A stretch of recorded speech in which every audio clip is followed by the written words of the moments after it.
escándalo por el supuesto delito de lavado de activos en el Banco del Vaticano ha remecido a la Iglesia luego de que el presidente de esa institución, Ettore Gotti, hombre de confianza del Papa Benedicto XVI, confirmara que se le olvidó declarar al fisco los 30 millones de dólares que la policía halló en el Banco del Vaticano, una entidad que administra los fondos de la mayoría de cardenales de la Santa Sede y la Curia Romana. El escándalo es mayúsculo. La Fiscalía de Roma está investigando a su presidente, Ettore Gotti Tedeschi, y a otro alto cargo de la entidad por una supuesta violación de las normas sobre prevención del blanqueo de dinero que rigen en Italia. Las sospechas apuntan a que el dinero no declarado le pertenece a las mafias internacionales del narcotráfico que buscan siempre paraísos fiscales para poder ocultar allí sus mal ganados millones. Y lamentablemente el Banco del Vaticano sería uno de esos paraísos, un lugar donde no acostumbran a hacer muchas preguntas a los depositantes. Lo que el banco normalmente dice es que, bueno, nosotros no sabíamos la procedencia porque ellos tienen como política, así como muchos bancos de estos paraísos fiscales, de no querer saber más allá de lo que el depositante declara, ¿no? Hasta películas como El Padrino han dejado entrever el oscuro matrimonio que habría existido siempre entre el Banco del Vaticano y la mafia. En este caso con la familia Corleone. Disculpe, ¿es cierto que hace unos días depositó 200 millones en el Banco del Vaticano que está afiliado a Inmobiliaria Internacional? Es cierto, ¿por qué no?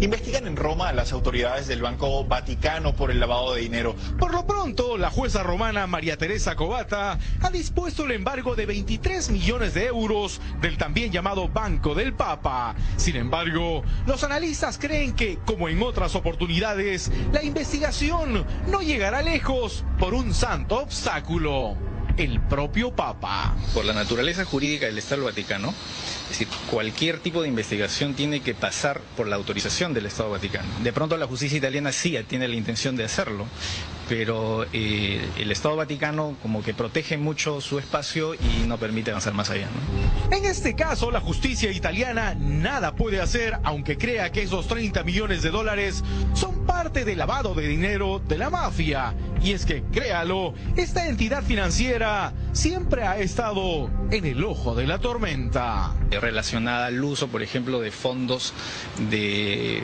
organizaciones, digamos, ligadas a la mafia o ligadas a ex grupos relacionados con el nazismo, por ejemplo, en Croacia, que han utilizado las facilidades del banco para poder hacer sus actividades, ¿no? Y es que el escándalo que hoy involucra al Banco del Vaticano parece ser el menor de todos. Basta recordar cómo en los años 80, dos altos ejecutivos de ese banco, que sabían demasiado, fueron hallados muertos justo cuando iban a contarlo todo. Hoy uno amaneció ahorcado en un puente en Londres, ¿no? El Roberto Calvi, que era el funcionario del Banco Ambrosiano, y el otro funcionario implicado importante, que era el arzobispo Marcinkus, a quien se le pidió, la justicia italiana pidió al Estado Vaticano que colaborara con la justicia. El Estado Vaticano lo protegió, ¿no? Lamentablemente, el cardenal Marcinkus fue hallado muerto en su celda preventiva en Italia horas antes de dar su testimonio.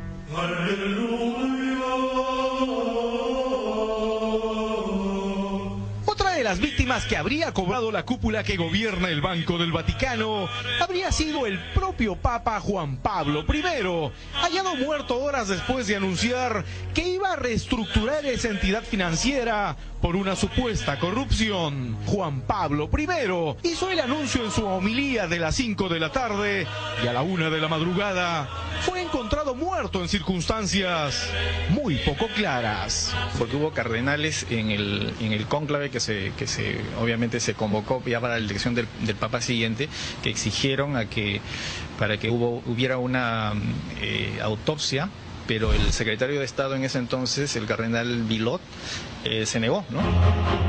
¿Qué guarda recuerda el Banco del Vaticano que es tan peligroso acercarse siquiera a él. Está claro que mientras el Papa no ordene una investigación, la policía italiana nada va a poder hacer, aunque nadie se explique cómo Ettore Gotti no declaró los 30 millones de dólares y tampoco preguntó de dónde venía ese dinero. A propósito, ¿qué ha dicho el Vaticano frente a todo este escándalo? Que es probable que se trate de un error contable.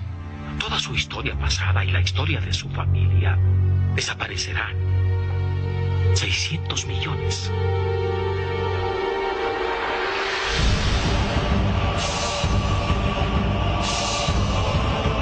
Dios quiera que algún día la Santa Sede permita que se investigue al Banco del Vaticano.